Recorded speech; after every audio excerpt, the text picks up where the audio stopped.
The Last of Us games are my favorite games ever. Every moment, every detail, every emotion is perfect. But what exactly makes them so special to me? Today, I will be talking about the first game, why it is pure perfection and a timeless classic. We don't have to do this. You know that, right? After all we've been through, everything that I've done, it can't be for nothing. You will know by now what The Last of Us is, or at the very least you must have heard the name. It is engraved into gaming and pop culture as this masterpiece. The first game got adapted into an amazing HBO show a couple of years ago, and season 2 is about to air soon. This season is adapting the second game story, The Last of Us Part 2. It will also extend to a season 3. That's how big the story in this game is. So to celebrate the new season, let's start. My history with The Last of Us is a special one to me. I remember seeing the first game many times on the internet as it was the next game from the studio that made Uncharted, Naughty Dog. I love Uncharted. So naturally I was looking forward to the game. Sadly, I got the game a year late in 2014 because of school exams and finals, but I was craving it. The game got a remastered release on the PS4 and I always remember seeing this Accolades TV spot.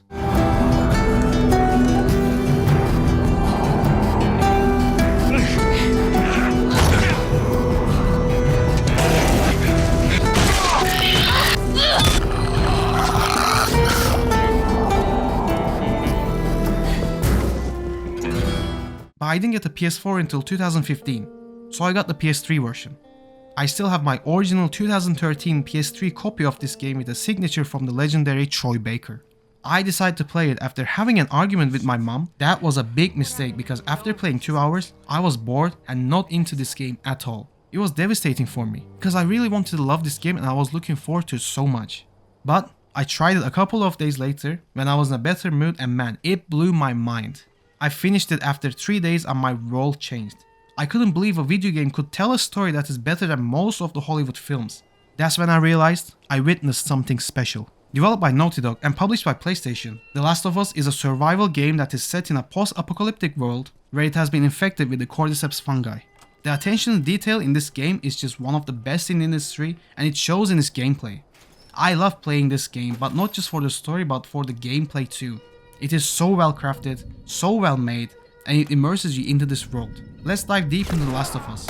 I will be cutting between the remastered and the remade versions of the game for footage, as I do not own a PS3 to capture the original footage, but the remastered one is the closest one to the original game. In the first Last of Us game, you take control of Joel for the majority of the game. The gameplay in this video game at the time to me was a revolutionary one. The way the characters moved were so realistic. The gameplay is heavy on stealth and item management. You will be crouching and making your way through grasses, abandoned buildings, enemy camps and so on. Each encounter in these areas gives the option of stealth or going all out berserk mode killing anyone you see. But the smart approach and the game's preferred way is stealth. The gameplay is so well crafted. The tension while hiding from enemies really do feel engaging and heart pounding. Joel and Ellie can sense enemies through their listening. This is how you can identify and locate where an enemy could be. At first you get a vague idea of where they are, but as you upgrade your skills, you will pinpoint these locations. Throwing bottles or bricks to lure enemies is a staple for this franchise. On the other hand, shooting your way through the levels can make you feel like a badass, but it is not advised. You can get swarmed by infected and yeah, it's not a fun time.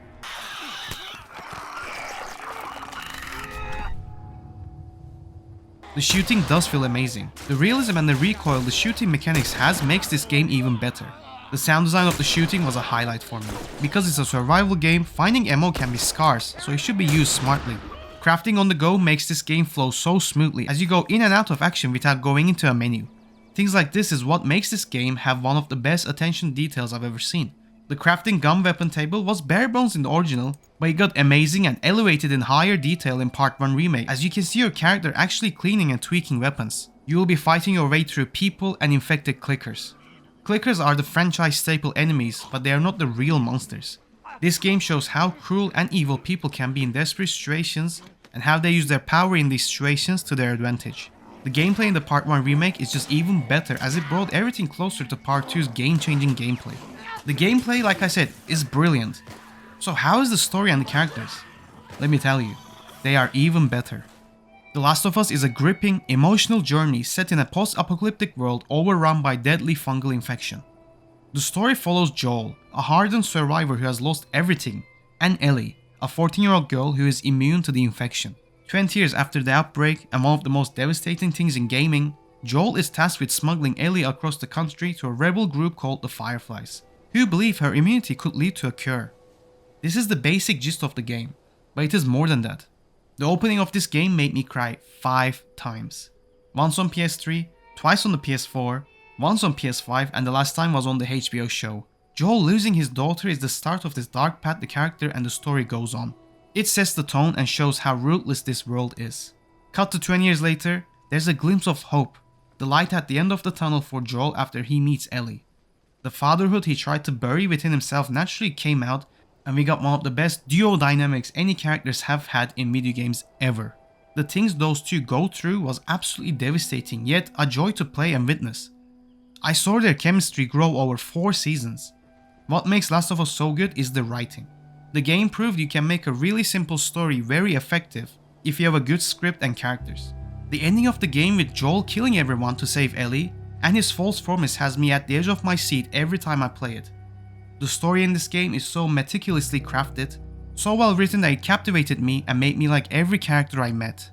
What these characters go through really stayed with me, and I applauded the developers. What pain and love does to a person is explored so thoughtfully that I haven't seen in a game before. Like I said, this game is timeless. The story is relatable, so it can be played and enjoyed anytime. People's desperation for survival and the connection they have to each other echoes our life in how we are battling this crazy world and look for our loved ones as the light at the end of a long dark tunnel. The brutal and violent nature of this game just showed how even good people can become monsters, and this was evident in the whole cannibal survival section.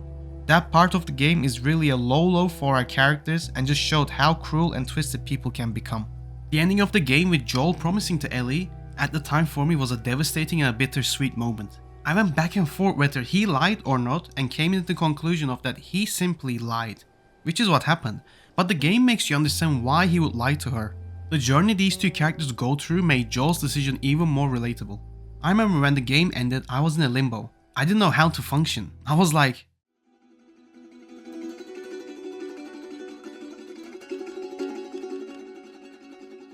Okay.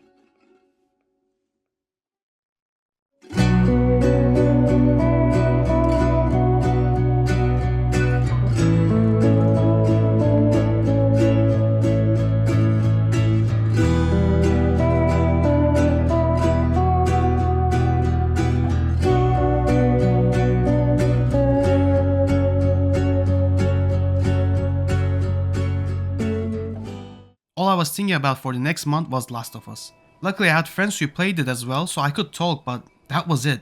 No sequel, no adaptation. It was just The Last of Us, and it was the best thing ever. The characters in this game is so complex and feel like real people that could exist in our world.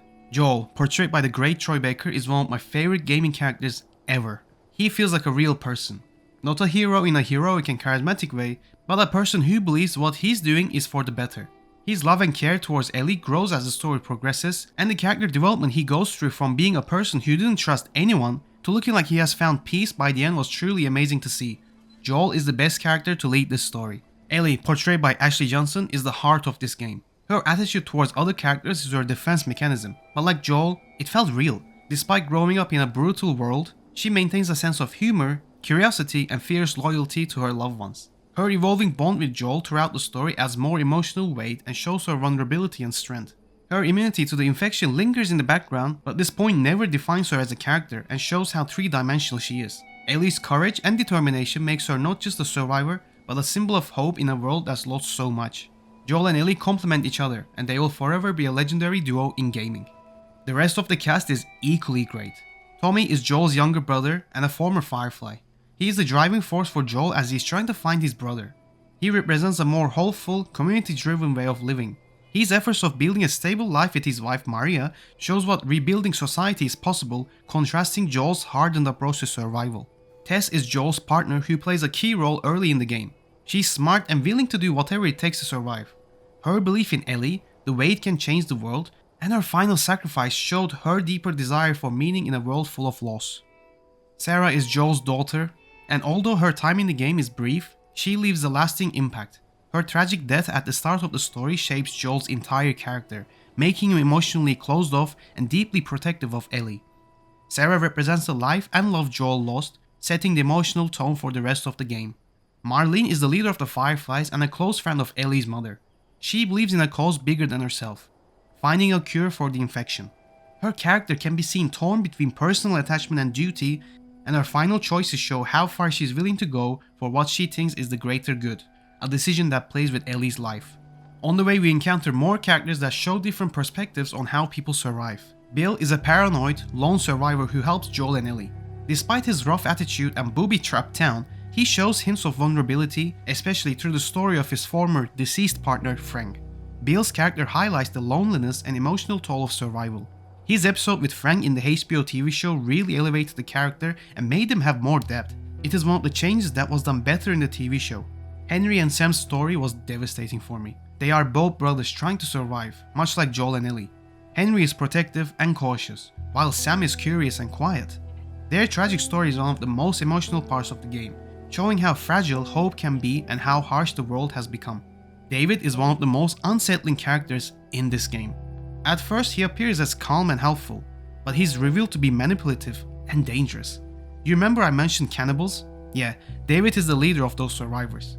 His interactions with Ellie are tense and disturbing, highlighting her strength and survival instincts in one of the darkest parts of the story. When I learned he was portrayed by the legendary Nolan North, I was fucking shocked. And then, turns out that the others had been slaughtered by a crazy man. And get this, he's a crazy man traveling with a little girl. You see, everything happens for a reason. Lastly, the sound design in this game is just crazy. Just listen to these.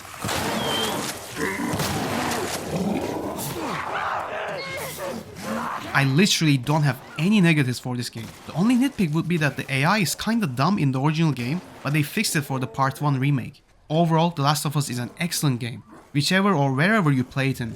If you own a PS5, I highly recommend you play the remake, but playing the remaster is actually equally as good. Experiencing the original game with the older gen graphics still has a lot of nostalgia for me. The story is full of heart, and the world is harsh, but I just love being in this world. Naughty Dog's attention to detail in everything is really unmatched. The Last of Us is definitely a 10 out of 10 game for me. Every second we get to spend with each other.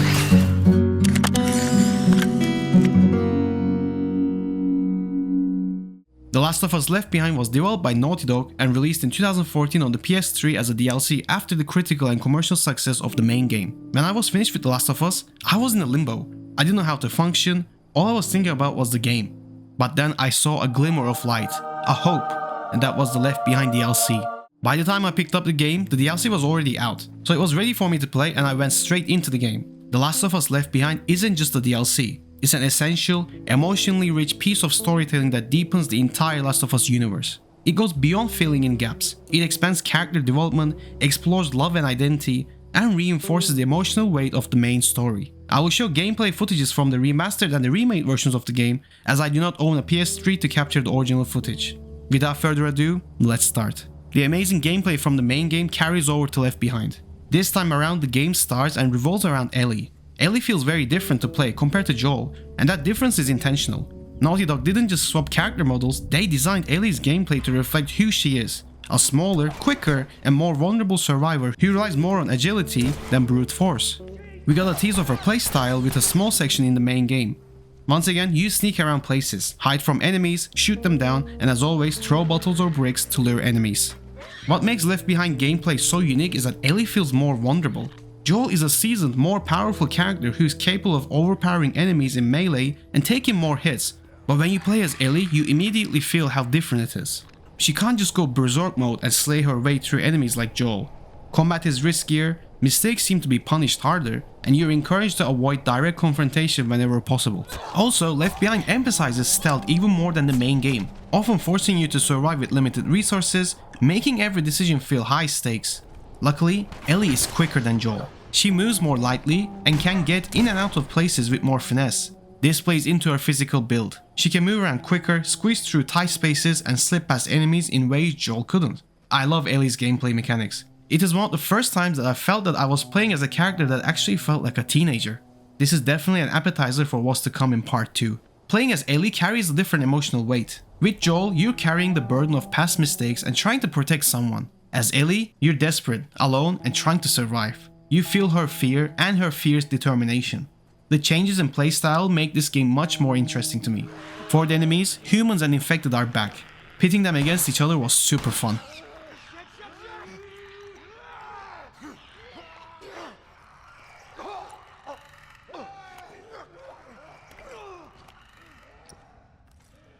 One of the most interesting things about Left Behind is how it balances gameplay with the narrative pacing. Unlike the main game, which leans heavily into survival horror and tense combat sequences, Left Behind takes its time, especially in the flashback sequences with Riley. You're not fighting off enemies constantly, instead you're exploring, playing, and soaking in the atmosphere. Those slow moments in the gameplay gave more depth to the story and showcased some fun in a usually devastating game. I just love playing these games because the gameplay is so fun and engaging. The story in this game is arguably one of the most important parts of the whole series. The Last of Us Left Behind is a powerful story that weaves together two pivotal moments in Ellie's life. In one timeline, we follow Ellie as she cares for Joel, who is very injured after falling down 2 stories and getting impaled by a metal rod. And I'm gonna say that moment really shocked me when I first played it.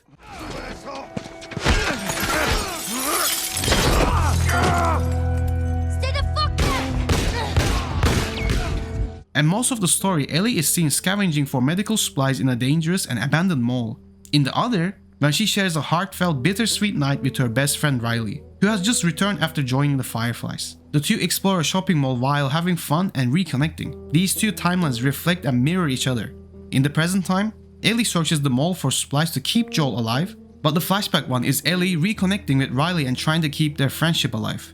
This dynamic and storytelling method really resonated with me.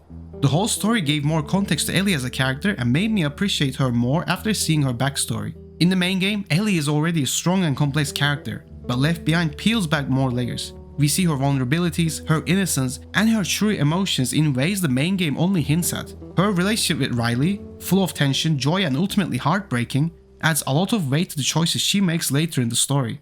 It's not just the backstory, it's the emotional foundation for her motivations. Like I said, there's tension, suspense, and heartbreak, all tightly packed into a short cinematic experience. At its core, Left Behind is a coming-of-age story set against the backdrop of apocalypse. It explores love, not just romantically but friendship and loyalty. These aren't just plot points, they're emotional truths that elevate this DLC into something special. Every time I beat the main game, I go back and play Left Behind. The small cast of characters this game has is so well written. Like I said, Left Behind stars Ellie. In the main game, Ellie is already a strong and complex character. We see what makes her vulnerable, her innocence, and her personality that we often didn't see in the main game. Her relationship with Riley makes more sense as to who Ellie comes across as later on. This backstory is the emotional foundation of her motivations. It was a joy to see her true self. She was comfortable, and we saw her in a new light. It was good seeing Ellie as a Fedra trainee before everything went to shit as well, which gave more context to her personality. We are introduced to Riley, Ellie's best friend and kinda more than a friend. Riley is brave and rebellious. I can see why Ellie would be friends with her, and shows where Ellie's personality comes from as well. Like Ellie, Riley uses her personality to charm everyone, but she also carries a lot of pain and frustration towards the world they are all trapped in. She's a former Fedra trainee like Ellie and now became a Firefly. This dynamic was so well played because Fireflies are the Fedra's #1 enemy. Riley and Ellie scenes were powerful and their connection was rare and refreshing to see. And yeah, Joel is in the game as well, but just in pain resting as the game is set in the time where he is injured. Overall, I wish the game was a little longer. It is bite-sized and feels short, and the great writing made me want more. The exploration is also limited. I'm sure that was because of how short the game is and the gameplay can get repetitive, but apart from these, Left Behind is an amazing experience that is a must-play for every fan. Like the first game, I would recommend playing the Part 1 remake of the game on the PS5, but the remastered version still plays fine and makes you appreciate how well made this game was back in the day.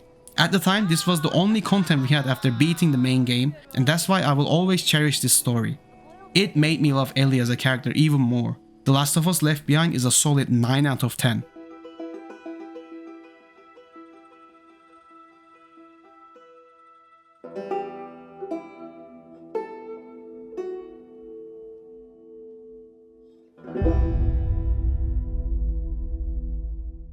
Before I start, I want to say that this video will spoil the second game, so if you haven't played the game or don't want to get spoiled on what will happen in the second season of the hit HBO show, then I would suggest turning off the video now. You have been warned. Once again, developed by Naughty Dog, The Last of Us Part 2 was released in 2020 to very controversial mixed reviews. We will get to those reactions later on. Firstly, I want to talk about my history with this game. After finishing the first game, I thought that was it. There will be no more sequel or a spin-off set in this world, and that was for the best. They made an amazing standalone game that told a touching story, and a story that had a beginning, middle, and an end. I honestly thought it didn't need a sequel. Plus, I was scared they would mess it up. So for years, I held the first game near and dear to my heart. During that time, Naughty Dog made 2 brilliant Uncharted games. I was fine, but I could feel deep down I would love to see a sequel, or even a side game set in the Last of Us world. So that day back in 2016, when the PlayStation Experience presentation happened, I came home from college, checked my phone, and saw a trailer for The Last of Us Part 2. I genuinely thought it was fake. Like there was no way. Dude, it was real. I literally teared up and got so fucking hyped. That excitement carried over for years, with that game-changing E3 gameplay trailer reveal leading up to the game's release. I met Troy Baker at the Comic-Con and I heard him say that what we saw in the trailer is only the tip of the iceberg, and that got me even more excited. The game got many delays, and just before the release of the game, the leaks happened. According to Sony, the breach came from an individual who exploited a vulnerability in older Naughty Dog games servers. Major plot points, cutscenes, gameplays had been leaked. Thank God I avoided every spoiler and leak during that time. I don't know how I did that, because I was on Twitter every day, but somehow I avoided them. So people were super pissed, and the controversy surrounding story decisions led to a toxic launch for this game. I'm just gonna say, I didn't give a shit. I got my copy, played it, and loved every fucking second of it. This video will be a long one, so buckle up. Everything in this video is captured from the PS5 remastered version. The PS4 version still looked game-changing, but I wanted to show the better version. Let's start with the gameplay. At its heart, The Last of Us Part 2 is a blend of stealth, survival, and a third-person action game like the first one. You're constantly navigating through hostile environments, alternating between exploring, looting, solving light puzzles, and engaging in tense combat situations. The pacing balances tense silence with sudden bursts of violence, keeping you on the edge the whole time. The gunplay this time around is just intense. The shooting, the sound design for it,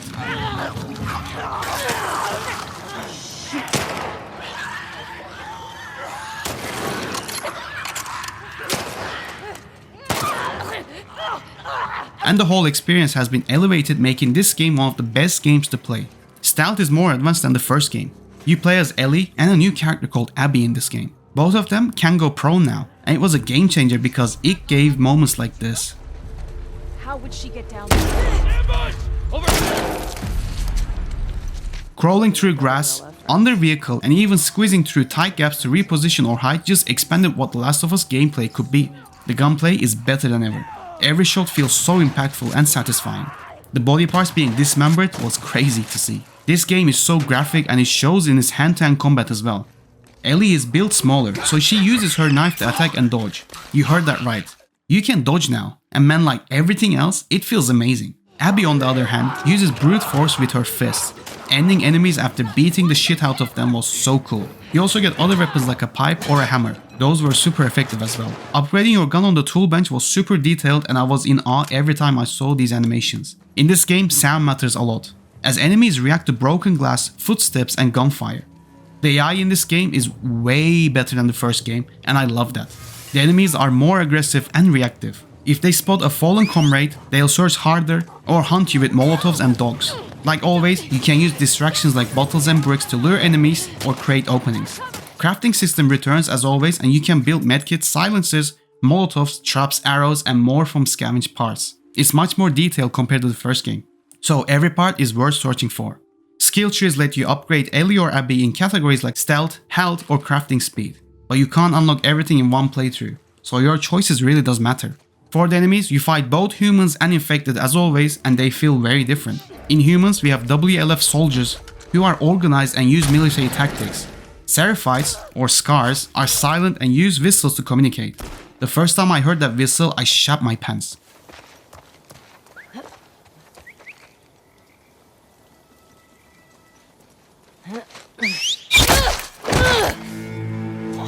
It created such an atmosphere that I haven't witnessed in anything similar yet. That dance force with a cool chasing you around is just nightmare fuel. I'm just going to say I won't show any violence towards the animals in this video. Dogs also play a role in enemy squads. They can track your scent, so you're encouraged to stay away from them or take them out quietly, which adds an emotional weight as I really didn't want to harm, but sometimes I have to. Classic clickers return, along with faster runners, stealthy stalkers, bloated shamblers, and a terrifying Rat King boss fight that is straight from a Resident Evil game. Unlike the first game's more linear feel, Part 2 has a semi-open areas, like downtown Seattle, that encourages exploration and it rewards you a lot. Naughty Dog took Uncharted 4's semi-open world and expanded on it in this game. The graphics in this game is just next level. I would argue that Last of Us Part 2 and Red Dead Redemption 2 are still the best looking games I have ever seen. This game features best in business and graphics, and I gotta say, I absolutely love playing this game. Naughty Dog really perfected their mechanics. And like the first game, the story is on par or even better than the gameplay. At its core, The Last of Us Part 2 is a revenge quest. The game follows Ellie, who's on a brutal mission to find a woman called Abby after she kills Joel. As you know, Joel dies, and it is one of the most devastating things in gaming. It came out of nowhere, but once you understand the reasoning behind it, it made sense. The beginning of the game with Joel telling Tommy what he did to save Ellie is frightening and haunting.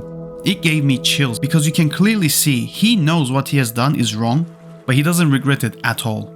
All while cleaning the guitar he gives to Ellie later on. We cut to 4 years later. Jackson is thriving. Ellie is all grown up and hates Joel, but we don't know why yet. The whole opening and the setting the tone was so well done and I was into this game from the first second. We are introduced to Abby, but at that time I had no idea. I had a vague idea that she might be the villain because the steelbook I got for this game featured Ellie on the front and another mysterious woman on the back. I was so confused to whom she might be, so I thought, oh, she's the villain. But when the game made you play as Abby in the tutorial section, I had doubts she might be the actual villain, because why would we play as the villain? I was so fucking wrong, for the half of the game. As she tries to reach a lookout, she runs across Joel and Tommy, and once she learns their name, her whole attitude changes. See, at the time, I knew she was looking for someone, but didn't know who. That's when I realized, oh shit, she's actually looking for Joel, because of her facial expression changing. Little details like this made Naughty Dog master of attention to detail. Abby lures them to the lodge, all while Ellie is chilling with Dina. And that was the moment, people. Once she shot Joel in the leg, my whole world crumbled. I was thinking, like, come on, surely not. And sadly, it was golfing season. She kills Joel in one of the most inhumane, brutal ways while Ellie watches her father figure die right in front of her. I didn't cry at that moment. I was just so fucking shocked. I didn't know how to react. I just felt anger and hate. Because they made me play as the person who killed one of my favorite gaming characters ever. No reason, nothing, just bang, Joel is dead. But now, obviously playing and finishing the game, I know what happens, so I cry every time I replay this game. I mean, he was so helpless. I really cannot shake the feeling of Joel feeling fear in that moment. Emotionally, it gets me every time. After grieving, Ellie begins her mission to find Abby, and this is where the story actually begins. We travel to Seattle with Dina, and the shit they go through is just wild. This section is divided in 3 days. Each day, Ellie tracks down and kills the people that were in the room where Joel died. She doesn't give a shit. She's on a murder spree. And it made me so satisfied to see these fuckers die. I felt like Ellie in those 3 days. Day 3 finishes with Abby showing up and just making things even worse. I really thought that was the end of the game. They will have a big fight and then the game will end. Oh boy, was I wrong. The game cuts back to day 1. And now we play as Abby. We are seeing her perspective and life in days 1, 2 and 3 in Seattle. I was blown away to see how ballsy of a move this was from Naughty Dog. Abby's days shows her daily life at Washington Liberation Front, WLF or Wolves for short, and their fight against a cult group called Seraphites, Scars for short. These are the same group that scared me with their whistles. You see the tension and the ideologies for both groups in depth. But for Abby, she connects with 2 Scars and kinda befriends them. That is the emotional core for her story. She becomes the Joel character trying to protect 2 kids like Ellie. The more I played, the more Abby grew on me. I was really enjoying her character, and once we learned that the doctor that was supposed to operate on Ellie and save the world was Abby's dad, it just all clicked. Joel killed her dad, and Abby was trying to avenge his death. It makes sense Joel would die in a horrible fashion because, I mean, just look at the world around them. People die in horrible ways, so it was just fitting. There's no mercy, and Joel had to pay the price. We hate that he dies because he was the hero to us, but he was the villain for Abby. The way Joel shaped Abby's future is the same as Abby shaping Ellie's future by killing Joel. The cycle of violence never stops, and this game proved it. Abby's day 3 ends with the same theater scene we left off with Ellie. After a fight against Ellie, Abby nearly does the unthinkable. kill a pregnant Dina, but she's stopped by one of the Seraphite kids, Lev. Ellie, without knowing, killed a pregnant woman, and the cycle was going to continue until Abby stopped. And I really thought, okay, this time the game's ending, because the scene that followed after this with Ellie and Dina living together with Dina's kids seemed like a bittersweet end, but no, it just kept going. Tommy finds Abby's whereabouts and wants Ellie to go after her once and for all. And Ellie eventually, and unfortunately, does go. And I was sick of playing this game, not because it was bad or anything, but the whole revenge cat and mouse chase was just overwhelming. I was begging Ellie to stop, like this is not worth it. But it just didn't stop, so the whole last 3 hours felt like a miserable and low point for the story. I could feel what the game's message was. Our characters not letting go, and the game didn't want me to let go. Experiencing this devastating story until the end. Even though moments like this was overwhelming and devastating, it just made the whole experience even better for me. But I'm gonna be honest, I am glad Ellie didn't kill Abby. In that last moment, she forgave herself and Joel and stopped the cycle of violence. I also think that she saw Joel in Abby, the way she was protecting Lev. At the end, the shot of Ellie trying to play the guitar but struggling because she was missing fingers was very fitting. This game's soundtrack having the loose chords match Ellie's state of mind and the shit she went through. Ellie places the guitar and leaves everything for good, leaving her anger, grief towards Joel, and hopefully to start a new life. And when the game ended, like the first game, I was in a limbo. I didn't know how to function, I didn't know what to do. I was just sitting there like,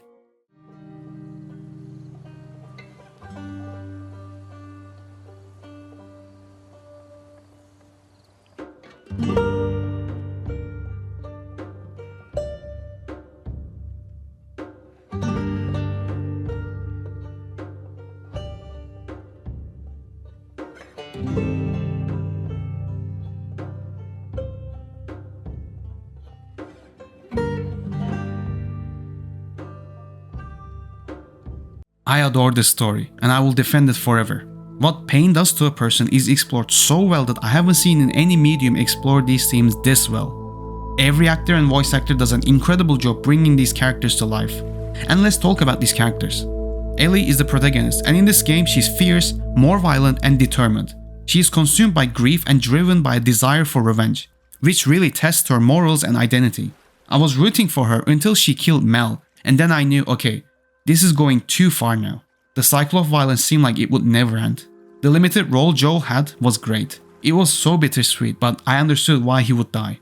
I loved his flashback scenes which gave more context to the character and the story, but his death is what sets the entire story into motion.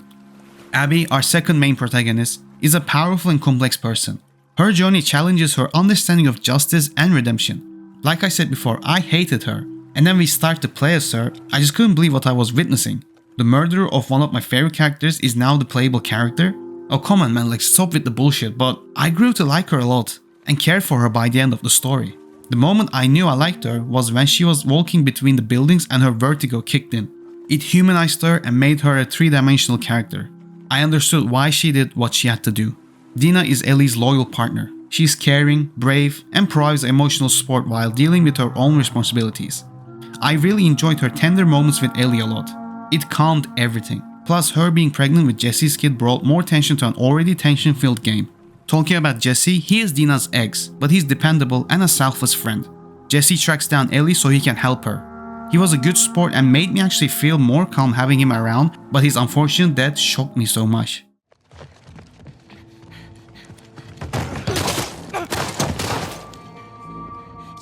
Tommy is deeply affected by loss and becomes increasingly consumed by revenge, much like Ellie. This showed a different side of him. His journey to Seattle before Ellie arrived deserves a DLC one day, but it is highly unlikely it will happen. The damage he took throughout this game made me ask the question, how the fuck he didn't die?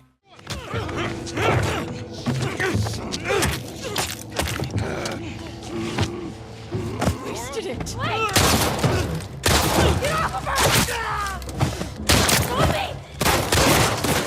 We get to see the humanity of Seraphites through two characters. Lev, a young and courageous outcast from the Seraphites. He challenges tradition and risks everything to live authentically with his sister. His bond with Abby was really sweet and mirrored Joel and Ellie. And the other one is Yara, Lev's older sister. She shows great strength and sacrifice as she fights for her brother's safety and their freedom. Seeing and exploring these two characters really made me understand the Seraphites. They're just people trying to survive in this harsh world. The Salt Lake crew plays a big role alongside Abby. The members are the villains who killed Joel, but from Abby's gameplay and her point of view, we see them in a different light. Owen, a conflicted WF soldier, is gentle at heart and dreams of peace, struggling with the violence around him and his love for Abby. He was the most sympathetic character in the group and I kinda felt bad for him by the end. Mel, a compassionate medic, is caught between her loyalty to her friends and her disapproval of the violence they're part of. Nora, a former Firefly turned WLF member, Nora faces the consequences of her past alliances and her role in Joel's death. Manny, Abby's close friend and a skilled soldier. Manny is loyal, he's humorous and is willing to fight alongside her no matter the danger. And the way he dies, like most of the characters, really shocked me. And then we have Isaac, the ruthless leader of the Washington Liberation Front. He rules with fear and is driven by war and dominance. I wish we got to explore his character even more, but it looks like we will in the TV show. Overall, The Last of Us Part 2 is a spectacular game and a devastating experience that breaks me every time. The only nitpick I have would be that the first exploration part of Seattle with Ellie and Dina was a little too long, but luckily I didn't have that problem when I recently replayed it. As you can guess, Last of Us Part 2 is a 10 out of 10 game for me. Part 2 along with the first game are my favorite games ever. Both are brilliant and I can't decide which one I like more. And to be honest, I don't want to decide as I love both of them. I just adore this series so much and Naughty Dog deserves every praise and award they get. So, this concludes my thoughts on the Last of Us franchise. I really hope you enjoyed it as much as I did replaying and making videos about them. And I am really enjoying the TV show adaptation so far. Let me know down below, what are your thoughts on this game? And did playing as Abby made you feel like quitting the game? As always, I'll see everyone on the next video.